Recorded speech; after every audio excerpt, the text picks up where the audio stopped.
Hey everyone. I don't usually do these sort of things. I'm not a big TikTok user, but what I am good at is finance and understanding how to beat the banks. So I've got a couple of people that I've given this advice to, and everyone's been telling me that I should make it public. So here we go. With the interest rates rising in this country and with everyone going through financially hard times, I have some advice for you on how to beat the banks. In this country, and I mean this is a global problem, people don't understand finance, they don't understand how money works. Specifically in relation to interest rates, they don't understand how compound interest works. So I tell people this all the time. If you have mortgages, if you have loans, the best way to beat the banks is to stop playing their game.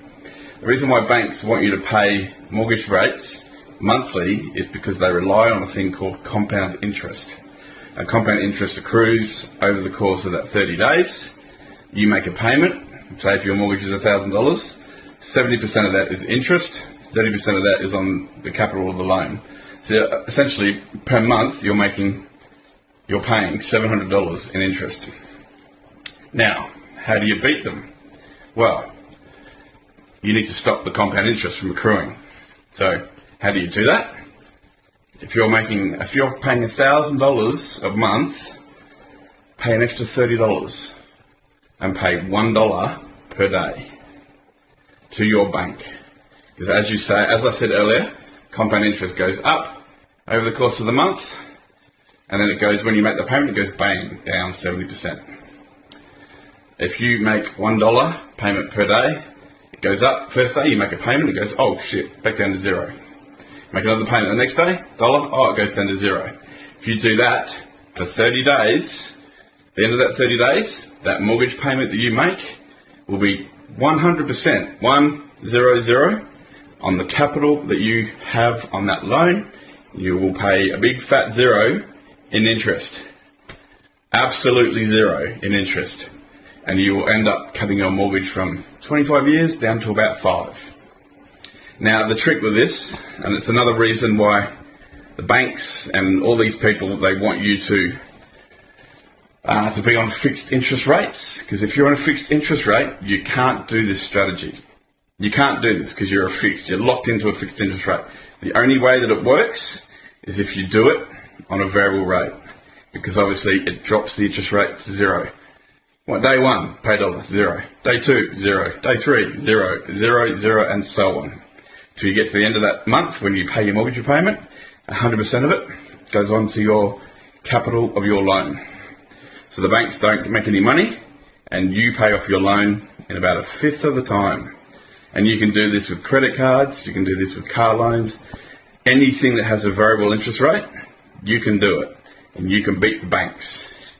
Now obviously the trick here is to make sure that you can do this, you have the opportunity to do this. They can't stop you from doing this. Obviously they will try to stop you from doing this. They don't like people doing this, they don't like people having this knowledge, which is why they try to say, oh yes, go and get a better interest rate. No, just stop paying interest. Nobody out there needs to be paying interest. Get smarter. Be better than the banks. I mean, 90% of the world's population don't even know what mortgage stands for. So mortgage is a Latin word. And it's one of the reasons why they stopped teaching Latin in the world, in schools, in the 90s. Because they don't want people to understand. Most Reserve Bank charters, most banking charters are written in Latin. That's why they stopped teaching it. But the point I'm trying to get to is mortgage is a two-part Latin word. Mort, in front of my finger, so mort stands for, well, what do they do at a mortuary? At a mortuary, they bury dead people. So mort stands for death. Gage in Latin stands for pledge. So a mortgage is essentially a death pledge between you and the bank. They never ever expect you to pay it off. It's modern day indentured slavery. So my goal and my reason for doing this post today is to educate people. Educate people that there is a better way, there's a smarter way, there's an easier way to beat the banks, to not pay them any money, and to get your home owned a hell of a lot quicker than what they allow you to. Now, obviously, the banks don't like this.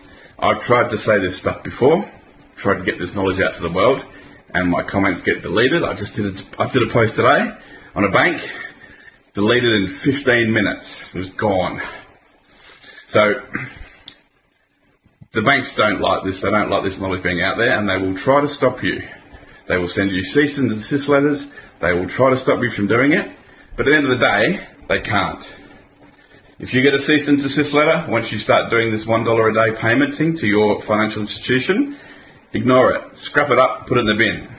What are they going to do? Take you to court and say, oh, Your Honour, he's paying too much. They get laughed out of court. So if you want to beat the banks, beat them by not paying compound interest. Cheers, guys. Hope you enjoyed that, and be safe out there.